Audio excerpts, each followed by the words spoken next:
Welcome, everybody, to another episode of the Brotherhood Ballad. I am welcomed back by my great friend, Alex Johnson, and we are here. The Final Four of the NFL is set. Kansas City will be playing the Bills, and the Philadelphia Eagles will be playing the Washington Commanders. What a day of football it was. I can't believe it. We're here. The Chiefs had the opportunity to do the unthinkable. What are your thoughts on the games that transpired today? Yeah, well, it's great to be back here. Long-awaited return of the Brotherhood Ballad. Like Justin said, we had a great few days of football, per usual. Kansas City getting along well with the refs, very well, some would say. There were a couple of key moments there in the game, such as when Will Anderson was cited for roughing the passer on a 3rd and 8 on a Mahomes incompletion midway through the third quarter. And then that first down led to an eventual go-ahead field goal for the Chiefs. There were multiple other very controversial penalties that were given in the Chiefs' favor throughout that game. But, that's just how life goes when you're the Chiefs. When you have Taylor Swift in your boxes, you get whatever you want. Something that was interesting about that game that the refs didn't have as much of an impact on was out of the 177 passing yards Mahomes had on the game, 117 of those went to Travis Kelce on 7 receptions. So I think it's important to note that they kind of just held Kelce to a minimal role for the regular season, and now they're going to elevate his role more in the playoffs because you can see what happens when defense play in the zone and they give Travis Kelce wide open routes to run down the middle of the field, and him and his big body just tumble through players and go for crazy yards. He had the 49-yard reception that we saw. It was the longest in his playoff career, and they just were going to him all day. It was kind of unbelievable that he was open as much as he was because, obviously, in January it's playoff time. It's Mahomes. He's going to his favorite target. They've been together for years. Seventh straight trip to the AFC Championship. Obviously, the Chiefs are just used to it at this point. They're not here to win AFC championships. They're here to win Super Bowls. So, Houston, coming into the game, they kind of just were able to skate by. C.J. Stroud's had a bit of a sophomore slump this season. Obviously, they did what they could. The defense made some great plays, but, the Chiefs just pulled away with it. Any closing thoughts on the Chiefs and what we saw or what we're going to see against Buffalo? I hope that this AFC Championship is different from last year's, and we can get the Bills to escape the black magic of the Kansas City Chiefs and whatever Roger Goodell has leaning over Andy Reid and the rest of the Chiefs organization, because it would be nice to see something different in the Super Bowl, but some things just stay constant in life, and that's going to be one of them, unfortunately. Now, I think the more interesting game that we can look forward to is a NFC least divisional matchup for the NFC Championship with the Commanders and the Eagles. Jaden Daniels has had one heck of a rookie year. Without a doubt, he should win Rookie of the Year. He's got a chance to do an unthinkable. I can't remember the last time a true starting rookie led their team to a Super Bowl appearance. And so moving forward onto that Commanders-Lions game, a lot to talk about there because everybody thought that, the Lions should just do what they have been doing all season and take care of business. Well, lo and behold, that was not the case. Jaden Daniels came ready to play. The Commander squad came ready to play. Jaden Daniels in that offense, Terry McLaurin, they were ready. All game, they came out ready for war. And so I think that mindset, they wanted to win more than the Lions did. Jaden Daniels was just shy of 300 passing yards on the night, 22 of 31, almost averaging 10 yards a pass. And with Brian Robinson getting 15 carries for 77 yards, that's what you need. You need that penetration on the Lions defense. Also, it didn't help that the Lions had 5 turnovers in the game and multiple defensive injuries.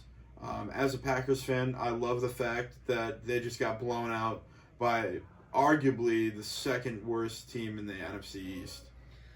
Yeah, I mean, coming into the game, Detroit was favored on FanDuel and I'm sure multiple other sports books to win the Super Bowl. The Chiefs were second, and Washington, I believe, was like second to least favorite or something like that. Coming into the game, they were big underdogs. Jumping out, looking at the stat line, I mean, 5 turnovers is just unacceptable for Detroit. You're not going to win much games doing that.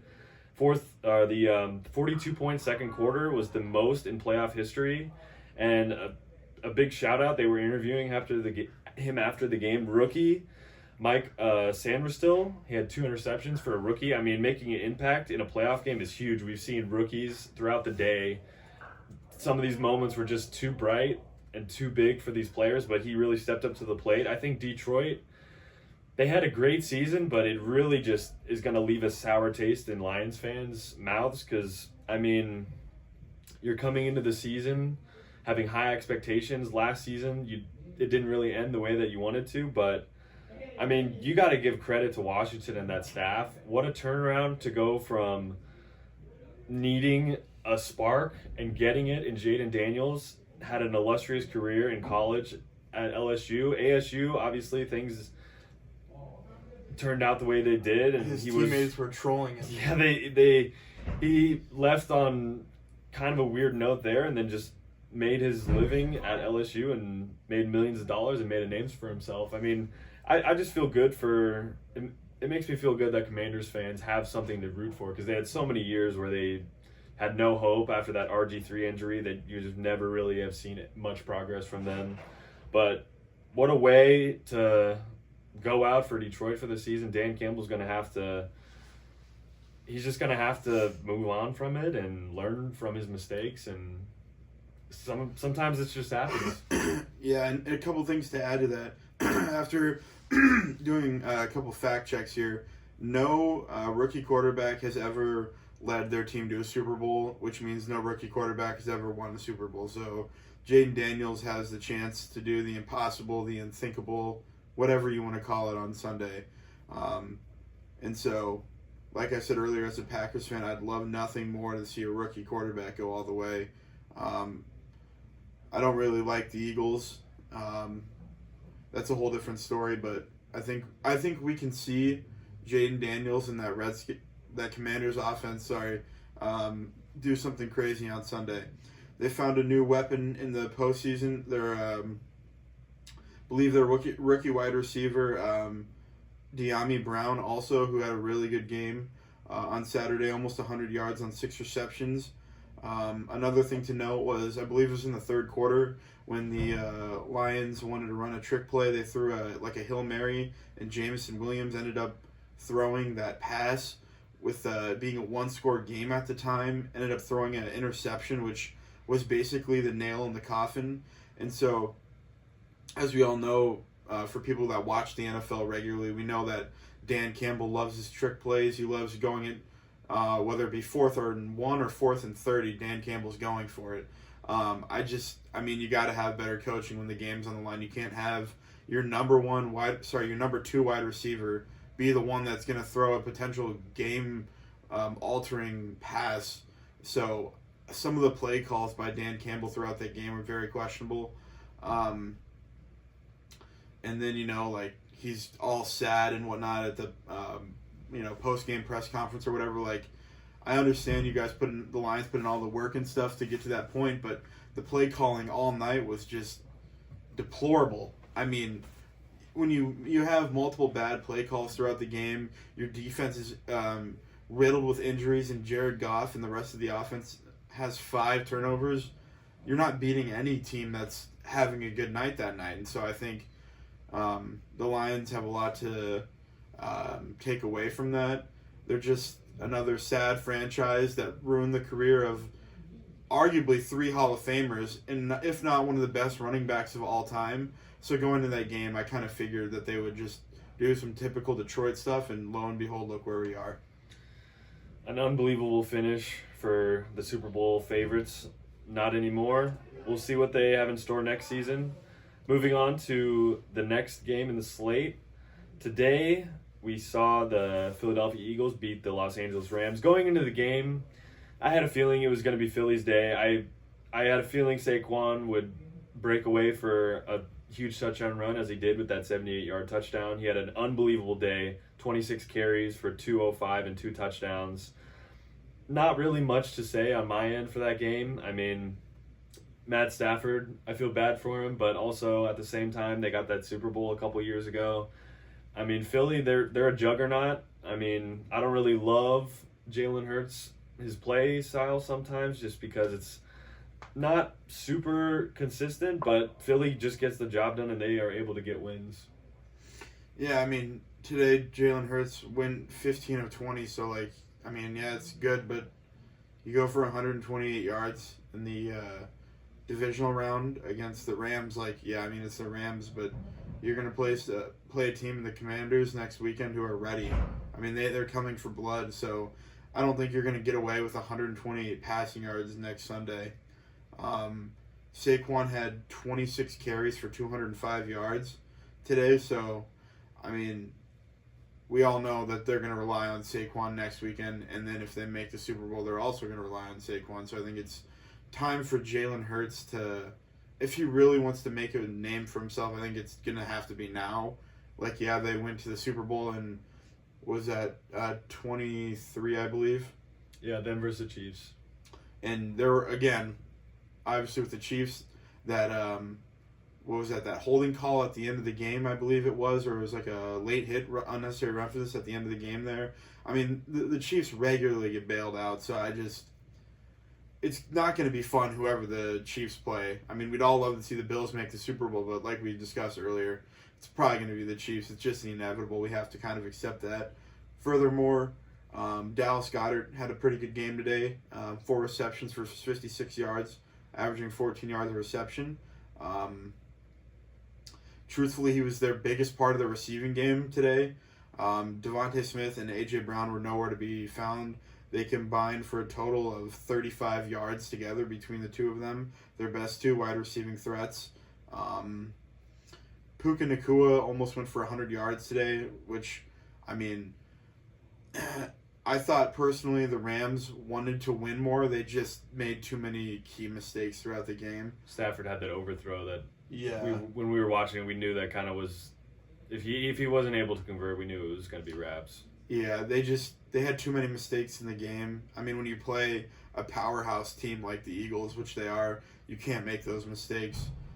Nick Sirianni, Kellen Moore, that coaching staff, as much as it pains me to say, they're a good coaching staff out there in Philly. So, I mean, you got to know that you're going to be playing that. And that defense, the defense in that front 5 for Philly is one of the best front 5s in football.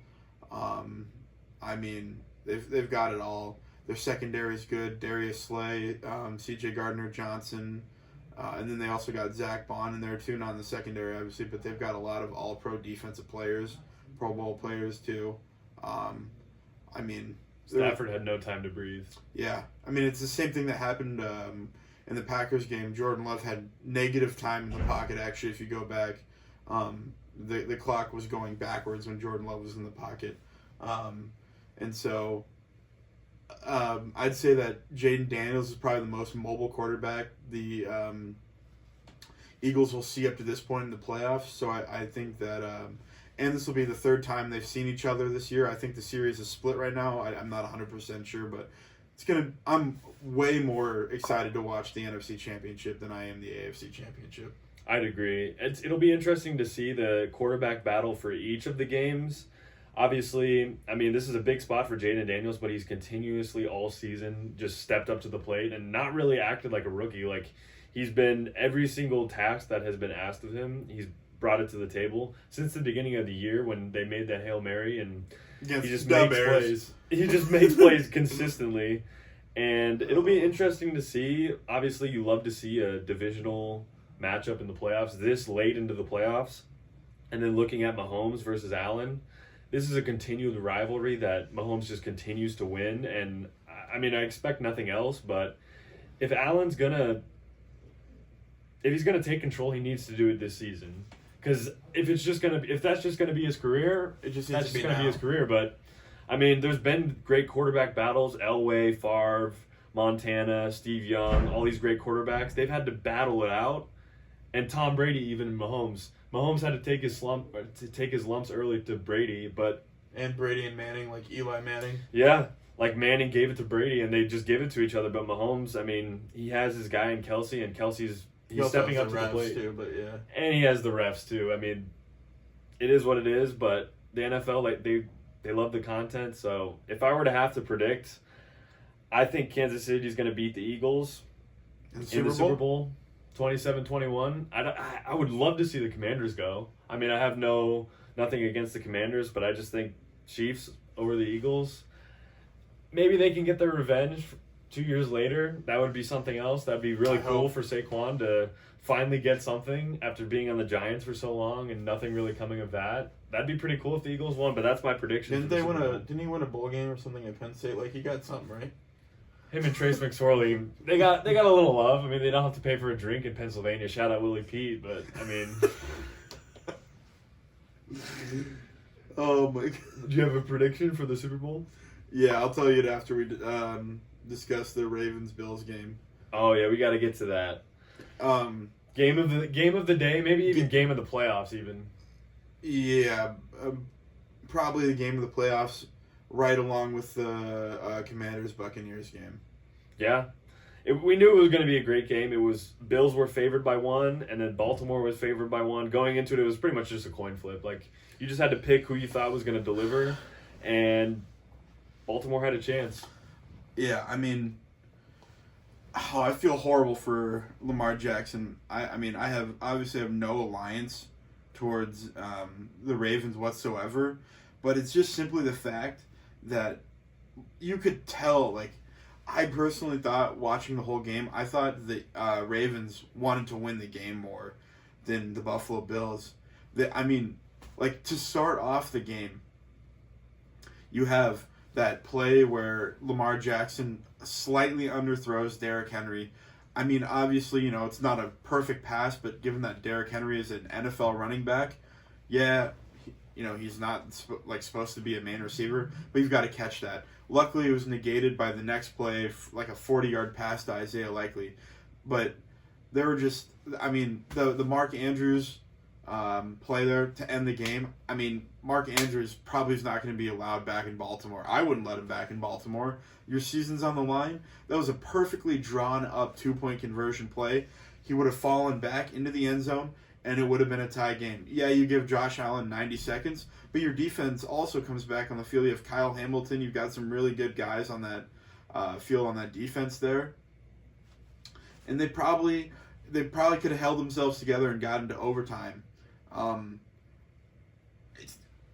It's hard to say. I mean, overall, Lamar had a better QBR tonight, and he had a better quarterback rating. Lamar went 18-25, 254 passing yards, and Josh Allen on the flip side went 16 of 22 for 127. So they basically had about the same accuracy in terms of completions to incompletions, but Lamar almost had double the passing yards. Like, it was tough to watch. I feel bad for him. He should be the MVP again this season.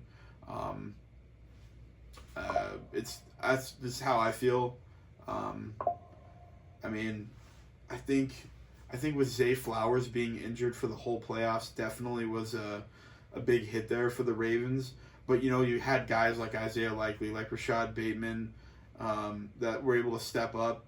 Mark Andrews, I mean, yeah, like, in terms of the whole game, he went 61 yards on 5 receptions, which is all right, but, like, it's all washed away from that last play. You got to haul that in. You have to. The conditions, yeah, but it's the playoffs. I mean, you just got to haul it in. The conditions we saw all day, which it was just snow and like sleet, like, it's unacceptable, frankly. You're getting paid millions of dollars. The world's millions and millions of people are watching you, and it's in your hands. Like, that's the only job you have. It's just unacceptable.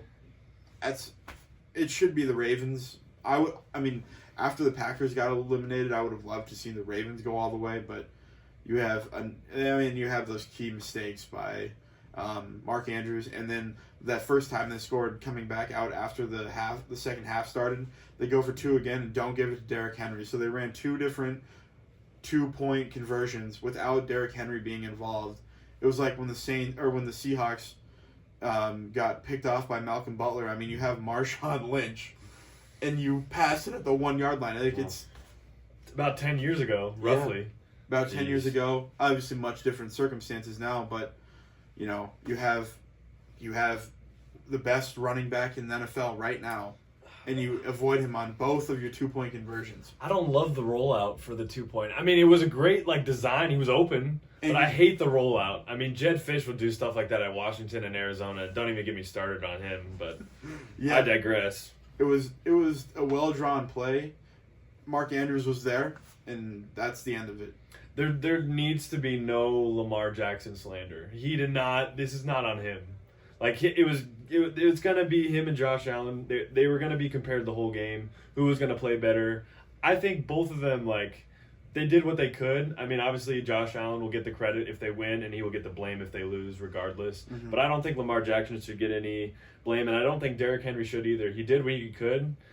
He's going to be scary. I think if they can keep him and Lamar for the foreseeable future, they're going to be a scary opponent in the AFC for years to come. Obviously, they just couldn't get it done. It's a really tough loss for Ravens fans. Yeah, I mean, looking at it here, Derrick Henry had 16 carries for 84 yards, averaging just above 5 yards a carry, which for Derrick Henry, for him, is probably not the best, because you look at him all season, he's a perennial, running back, best running back in the NFL, year after year, going high 1,000s, tipping over that 2,000-yard mark. So I would say I'd agree with Justin. This one isn't really on Lamar. I'd say that Derrick Henry definitely could have stepped it up a little bit more, but who's for us to say? I mean, it was snowing, it was cold, but then again, I mean, they're in Baltimore, so they're used to those conditions. It just would have been nice to see Derrick Henry play a little bit better. But when you have those key mistakes, that was literally it. Those 2-point conversions were it. And the 3 turnovers Baltimore had, and then Buffalo had none. Yeah. So I mean, but at the end of the day, it's those little plays. It's a game of inches, as we've talked about. You could put the blame on Mark Andrews, but I mean that's just one play, and the 2 points you mentioned, and then every play that they needed to convert, they didn't, and Buffalo just made whatever they needed to do to win. Yeah, I mean, it's pretty much how it is. What was that? I believe it was either the end of the third quarter or going into the fourth when Mark Andrews had the ball punched out of his arms when he was running. It's just those turnovers, man. Turnovers are costly, as we all know, regardless of who you're fans of. Turnovers are costly. So, like Justin already gave his predictions. I'd say I agree with his predictions. I would like to see Bills Commanders, just because. What's the last time we saw the Bills in the Super Bowl in the 90s? Yeah. Before he was alive, yeah. Yeah. And I don't think the Commanders haven't been. The Commanders / Redskins organization have never made a Super Bowl, have they? Oh, they won a couple. They won one with John Riggins, and then they won one back in, I think, in the 90s. But they haven't been. Neither have done. I mean, the Bills were 0-4, and they were just continuously not able to convert. I mean, I would love to see an upset in both games. I just don't think it's. I mean, the Chiefs have it. Yeah. They have the formula, and Reed and Mahomes and Kelsey, and I just think they have it. I mean, you never know. You can't say it's for certain, but if I'm going to put my money anywhere, it'd be on the Chiefs to three-peat. And that would be a really cool storyline. I think Roger Goodell in the NFL office would love to say that the Chiefs three-peat, that's going to be the whole offseason. They've never done it. Mahomes is, people are going to say, they've already said that he's the GOAT. But, I mean, you can't really determine that just quite yet until his career is over. I think Chiefs, Eagles, rematch, NFL can get a lot of storylines out of that. Commanders and Bills, I really think the Bills would just run away with it if that were to be the case. Yeah, just to go a little bit off topic here, for all of our college basketball viewers, this weekend in college basketball was crazy. The upsets, I mean, there were multiple ranked teams that got upset. Well, we'll get back on the NFL here, but I know that Justin loves college sports. I like college basketball more than football, so we'll just hit on that real quick, and then you get back to our regular scheduled program here. First, starting off with the Mountaineers beating Iowa State. Our guy Tucker DeVries. Yeah. Coach DeVries. We met him last year at Drake. That courtside game. The guard for West Virginia, Javon Small, dropped 27 points on 56% shooting from the field. When you're shooting 56% from the field, what do you do? Defensively, West Virginia looked outstanding. They held Iowa State to 1 of 17 shooting from 3, which is, you don't see that. At 1 of 16, 1 of 17, Iowa State had double-digit turnovers too. The things are just different in Morgantown. Their defense, we've seen it for years.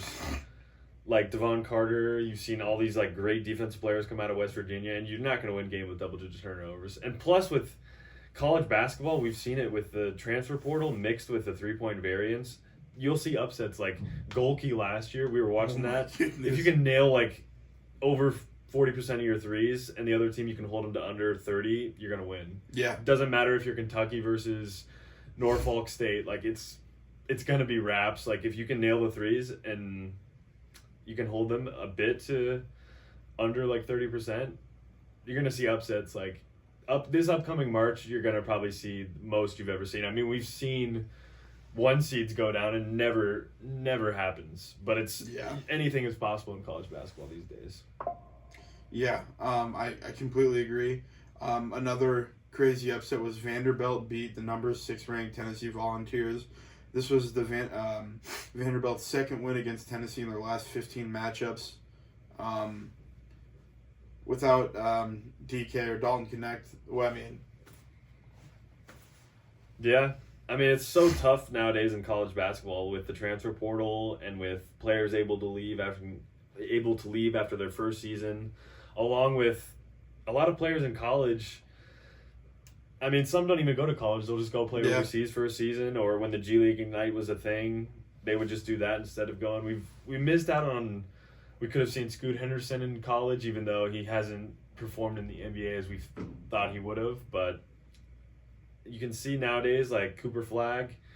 I think college route it's the way to go if you're going to be a one and done, because you'll get a lot of notoriety from if you play at a big program like Duke, and then you make a great performance like Carmelo in the March Madness. That certified him straight into the draft, won the championship. Yep. Took that route. That's kind of the move if you're going to make a name for yourself with some NIL money. Shout out Jim Boeheim in Syracuse. Because nobody watches the G League. I'm more inclined to watch Duke, Kentucky, whoever it may be. That's those powerhouse schools over the G League Ignite team. They don't even exist anymore, but they couldn't even compete. Yeah, they were getting blown out every game. Marquette fell to Xavier at home at Fiserv Forum. We can't have these types of losses in the Bucks arena. It's bad juju, man. It's crazy too. Marquette was Xavier was down at one point 19. They were down 19 points in the second half and rallied, man, all the way to win by 2. Creighton beat UConn at home, which is crazy, man. UConn doesn't lose at home. UConn never loses at home. Dan Hurley, how do you think Dan Hurley's feeling? It's tough. It's tough with college basketball too, because you need to peak at the right time. Yeah. And even looking at it here, UConn, this was their first home loss in 2 years. Yeah, that program, they don't lose at home, and they have high expectations, so I'm sure Dan Hurley is going to make his adjustments. Like I mentioned, the variance in college basketball, with the three-pointers, anybody can win anywhere, but it's all about peaking at the right time. Obviously, if you have a great foundation like they do in Storrs, Connecticut, I'm not too worried. The upsets, obviously, it's fun. It makes it exciting, but it all matters what you do leading up to March. And also, you could have a great tournament play and then get upset in the first round. It's happened multiple times, unfortunately, with my Arizona squads. We've played great in the regular season and just fold sometimes to Wisconsin, unfortunately. There you go, Badges. And Xavier, and you just don't forget those losses. Buffalo, DeAndre Ayton, and Alonzo Trier just ended their careers on horrible notes. It's been a rough go to be an Arizona fan. Obviously, I didn't get to see us win in '97 with Miles Simon and Mike Bibby. Shout out. Mike Bibby's jacked now, so shout out to him. I might have to get on his workout routine. Shout out. Sir. But I hope we can win a championship before I leave this earth. But, if we can win one more, I just need one more for Lute Olson, RIP. It's not happening with Caleb Love. Oh, I need him to just graduate. That bum's been in college since even before I've been in college. Shout out to the fifth years out there, but Nah, bro, that's Caleb Love and Cam. Go back to North Carolina. I don't even want him. Can we trade him? You can trade Caleb Love for Cam Rising. They've been both in school for 15 years. Even Caleb, if you're watching, no hate, but no, there's hate. Yeah, there is. I mean, last year you ruined in March Madness. You lost me a couple $100, but I digress. We had it against North Carolina State, and I don't even want to hear it. Just leave, please. We want to rebuild. Tommy Lloyd just deserves better. Don't even get me started. Also, not two ranked teams. So it wasn't upset in the sense that Stanford hit a buzzer beater on North Carolina, but Ivy League of the West, as they say, or something like that. ACC team in the California, ridiculous. That alignment is just joke. If you guys want an alignment episode, and yes, we can run it if you want, or we can talk about how the Big Ten's better than the SEC, but that's all I'll say. Get this video to at least 25 likes, and we'll do a realignment. We'll do a realignment episode, and we'll discuss, what we think or what conference we think are better for what sports, and yeah, we'll go from there. Also, another note for any of you that watch women's college basketball, UConn legend, future WNBA GOAT Paige Beckers just surpassed 2,000 points in her college career. UConn's coming for that natty this year. Yeah. Caitlin Clark was with Taylor Swift, so you might see Paige in that booth in a couple years. Coach Gino's coming for it all this year. No shocker there. The UConn basketball program is just, Cardiac Kemba, you've got Shabazz Napier, you've got Stephon Castle. Those teams were just ridiculous. You knew in March who was going to hold up the banner, and they could still hold it up this year. Not being consistently at number one is okay if you peak at the right time. So Dan Hurley, it is what it is, but when it comes to March, we know who's going to be there. It's going to be the Blue Bloods versus the New Bloods, as they say. So yeah, I know. And Don Staley, head coach of South Carolina women's basketball, signed a new contract that I think keeps her there for another 10 years. But with South Carolina being ranked number 2 right now, I think that USC and Juju Watkins leading that USC Trojans team present a more of a challenge for UConn when it's going to come down to the end. Now with Caitlin Clark obviously moving on to the WNBA, I think if Paige wants to leave her stamp and her legacy at UConn, it's going to have to be now. This is her last chance. Obviously last year she was coming off that ACL surgery. And she took her team to basically all the way end, losing to Caitlin Clark on a crappy charging call at the end of the game. We won't go there, but she's coming back in blood. We're gonna get it for Stores. If they win it this year, I'm gonna be in Stores. Justin and I will do a live reaction from Stores during the parade. Yeah, let's do it. We'll be there. We'll be in Stores when UConn wins the women's natty. I'm just ready for the halftime show. I'm ready for Kendrick Lamar to put on a show in New Orleans. I hate Roger Goodell. Disrespectful man. You're gonna have the Super Bowl in the GOAT's capital in New Orleans, Wheezy, one of the greatest to ever do it, and you're gonna give it to Kendrick Lamar, who just performed 2 years ago with everybody from all the influential West Coast artists. That was his time to shine. Now you have it in New Orleans and don't give it to Wayne. That's disrespectful, man. Weezy's the GOAT. I'm ready for the concert. Yeah. On a side note, Justin just got his ticket today for the Kendrick Lamar's SZA concert, first stop in Minneapolis, with one of our buddies from school. His name is Sherrard, so the three of us are going to go up there in April for the concert. It's Justin's first concert. I'm very, very excited that I'm able to be at his first concert, given that I found kind of like a loving for live music post-COVID. Doesn't matter what, but I think live music really brings people together, regardless of how you feel about anything. It's just a place that everybody can kind of be happy together and come for one thing that we all like. And so I'm super excited. It means a lot to me that I'm going to be able to be with Justin for his first concert and his favorite artist. I'm ready for Dodger Blue in that stadium. It's going to be rocking. I mean, go Pack. We don't like the Vikings, yeah, but it's at the US stadium Bank will be Stadium. Let's go Pack, baby. Any closing thoughts on this overall playoffs as a whole, and how are you going to feel that the Chiefs will be the first team to three-peat in the NFL? Well, when the Steelers had Bradshaw and those guys, they went 4 or 5. They had a break. They went 1-1 break, 1-1. So yeah, cool. Chiefs have a three-peat, but the Steelers have 4 and 5. I mean, if they win it again this year and do the three-peat, will I be surprised? No. Will I care? No. Will I have any emotions towards it? No. Like, it'll just be like, okay, just another Sunday in February. Yeah. To me, it's not a non-issue. I mean, I'm more excited. The UFC just made their pay-per-view return for the 2025 calendar year in Inglewood, California last night at the Intuit Dome. Gate was a little over 10 million. Sold out attendance was just above 18,000. It was the first combat sport event in the Intuit Dome.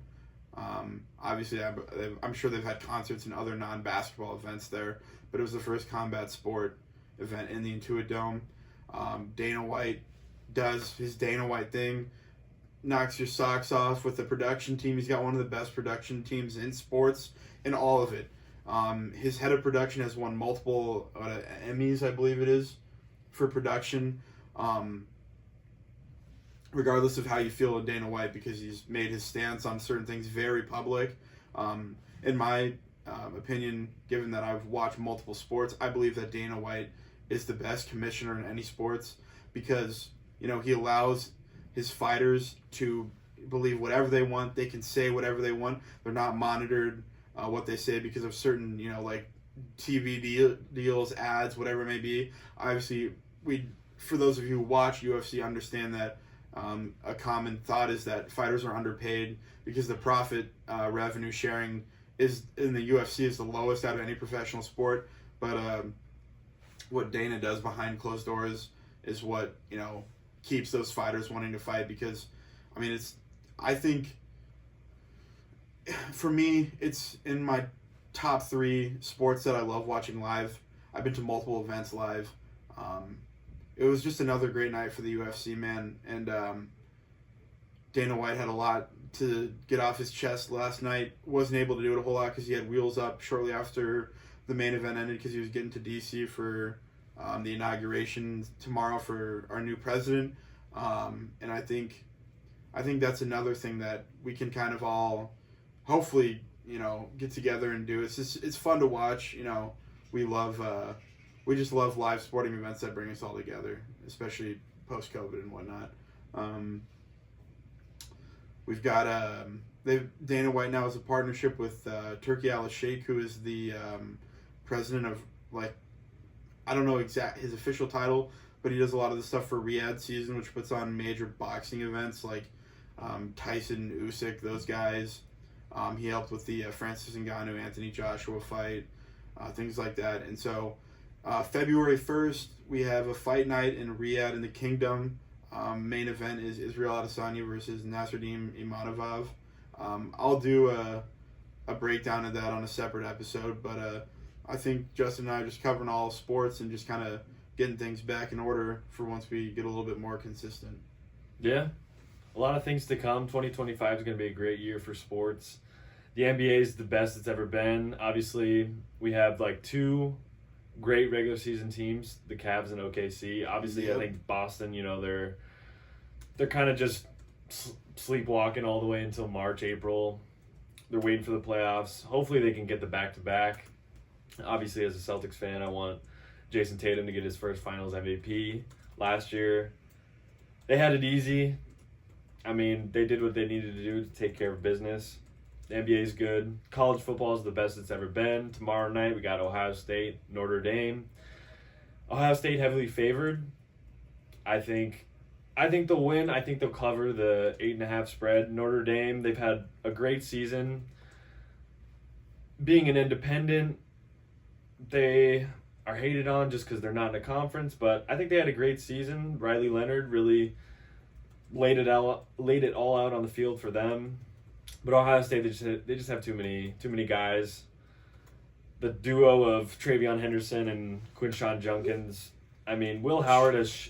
Quinshon Judkins is crazy. He's a dog. Will Howard he's shown a lot this season. Dude, Will Howard has been playing his tail off in the CFP playoffs or whatever. People have said that K-State was better off with Avery Johnson than Will Howard, and I think he's proven all of them wrong. Obviously, they just have a powerhouse staff. Ryan Day, he's got a lot of motivation behind him. Obviously, Michigan winning and beating them multiple years in a row put a little fire under them. They're donors. As had been mentioned, they donated a lot of money to get those guys in NIL. So I think this is Ohio State's year. I had them winning it from the very beginning. Obviously, things looked a little rough for them after losing to Oregon and Michigan. That was a big shocker, but they got hot at the right time, and as I've mentioned multiple times tonight, it's all about momentum and getting hot at the right times. Even look at the Chiefs. Didn't have the best season, but record-wise, they were able to pull out wins, and they were able to get hot at the right time. They were able to get healthy at the right time. Kelsey's peaking at the right time. I mean, he had one of his best games of the year. I mean, Chiefs closing it out. They were favorites. Ohio State's going to close it out. They're favorites. Did I parlay them together? Yeah, I did. So it's been a great weekend of sports. It's been a great NFL season. We'll have some more content in the future, but thanks for watching. Thanks for listening, and until next time. Yeah, just a couple more thoughts to add real quick before we go. I would say the reason why Ryan Day is playing with such a fire under his butt is probably because his job's on the line.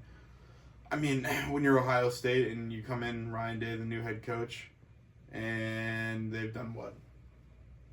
Up until now. Produced great quarterbacks. C.J. Stroud. Okay. Justin Fields. That's about it. Yep. And they got Jackson Smith and Jigba to the Seahawks. They got Chris Olave to the Saints. Had some great receivers. Yeah, they've not won any. They have nothing to show for the great talent. Tomorrow's going to be their night to do it. Riley Leonard has the most touchdowns in terms of rushing for a quarterback in Notre Dame history. Jeremiah Love is playing with half a knee tomorrow night. So that's going to be Ohio State's. One of their keys to victory is Jeremiah Smith is going to have a field day with that secondary.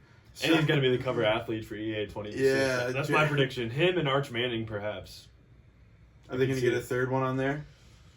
I don't know. They went 1 for 3 this year. We were talking about that today. I mean, Quinn Ewers and Donovan Edwards. Yeah, I don't know who Donovan Edwards is. Clearly, it didn't matter for Michigan. What if they put Arch? DJ Uiagalelei? No. I say they'd either do Jeremiah Smith, or they could definitely go the Manning route. They could go Eli, Peyton, and Arch. They could. They could do that, or they could do Jeremiah Smith. Is Dylan Gabriel going to the draft? Yeah. Okay. Yeah. Or they could do a... What if they put Genty on it? That would be cool. Because Genty should have won the Heisman. And they do the no top way 5. they put Scatterbo on the cover. No. They could put Travis Hunter's... They could put Genty and Hunter, and then... Who was the third? Well, Gabriel? Cam Ward. Oh, Ward. You know what they could do is put that picture/video, they could screenshot they got all over Instagram, X, things like that, of Travis Hunter's girl and another dude in the club. That'll be a limited edition. Yeah, limited edition copy. They'll just put Prime on the cover. You guys talk about him all day. Yeah, just that's put him all on the Prime. cover. This Even Prime though he's going to the Cowboys. Yeah, they should put Rocco Becht on it. Or they should have it like seasonal, like they do the Athlon Sports magazine. They should do ETSU legend Cade McNamara on the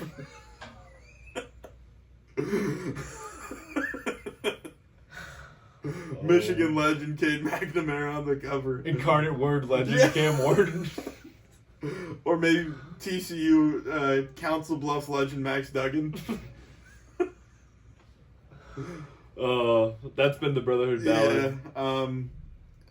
I guess before we leave our viewers with some stuff to watch for the night, any final closing remarks? Just anything random that you just have been needing to get off your chest, whether it be like not necessarily personal, but just things you've been a little bit annoyed with, or things that. I hate the transfer portal. Yeah, I hate it. I do too. Especially for programs that don't have money, like the University of Arizona. I think it's BS. Yeah. And it's just okay. You're gonna reward the powerhouse. Like Ohio State can pay these players. They've Arizona, already been rewarded. We lose our coach. We keep T-Mac and Fafita. Shout out to T-Mac and Fafita if you guys are watching.